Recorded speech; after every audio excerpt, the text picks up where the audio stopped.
Hello and welcome to Masters Hub. In today's video, we're going to look at the three ways of handling mass equations in LaTeX. Yes, typing mass or any other equation in LaTeX can be hectic.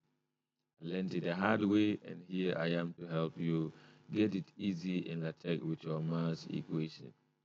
Yes, so there are three ways of handling mass equations in LaTeX. The first one is you want it within a text. Second one is you want it in a separate line, but it should not be numbered. The third way is you want it to be numbered for you. How do you go about doing this? So let's get started. So I will quickly want to go to the wizard and I'll say quick start. So let's say I'm using article. It works the same for Beamer, so don't worry. So I will say this and I'll say math, math start document in LaTeX. Okay. So I want a mathematical expression between a document and in. So what I need to do is to get these $2 signs. Say H is equal to 3x plus 4, and then I will compile. Okay. So you realize that this mathematical expression is within the text. Okay. Now, the second way is maybe you are working with a document and then you want the mathematical expression to be in a separate line. So just say enter to go to the next line. This time around, I can still come here, but this time around, it should be $2 at the beginning and then $2 at the end.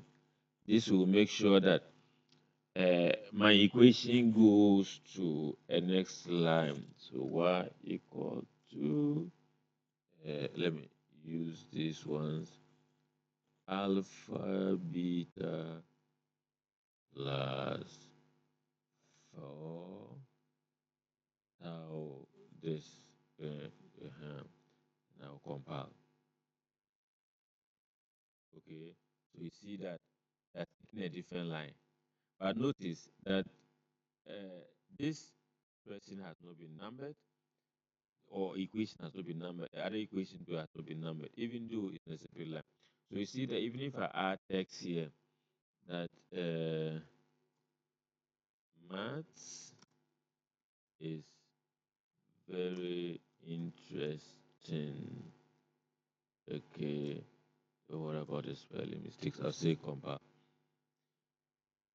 It cannot still be in that same line, even though the content is in the same line, because the $2 signs I've done, this expression or equation must take a new line.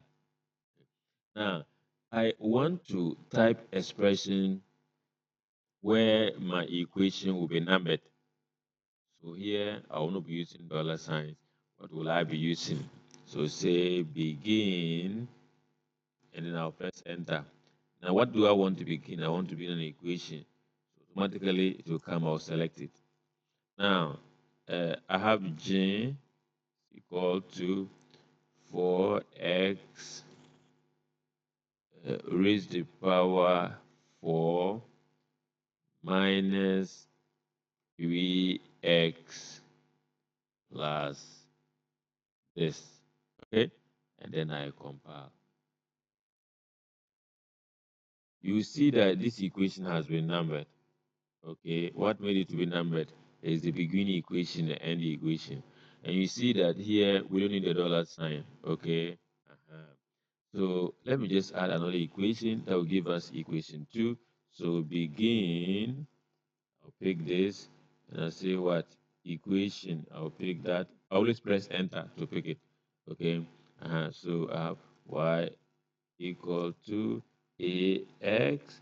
Remember in LaTeX, doesn't matter the space you give, LaTeX will still leave it like that. So last 4, not 3. Now compile. This will give me a second. I always press F1 to compile.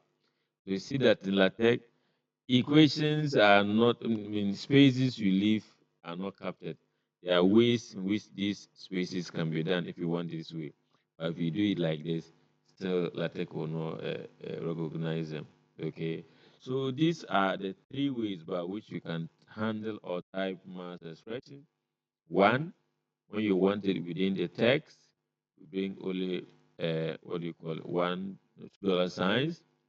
Now, if you want it in the text, a different line, then you make your dollar times two at the beginning and at the end.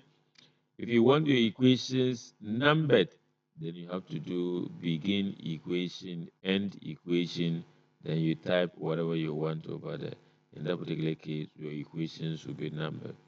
So thank you so much. Remember to subscribe, like our videos, refer them to friends who may find them beneficial, and then come back for more. Thank you and see you in the next video. Bye.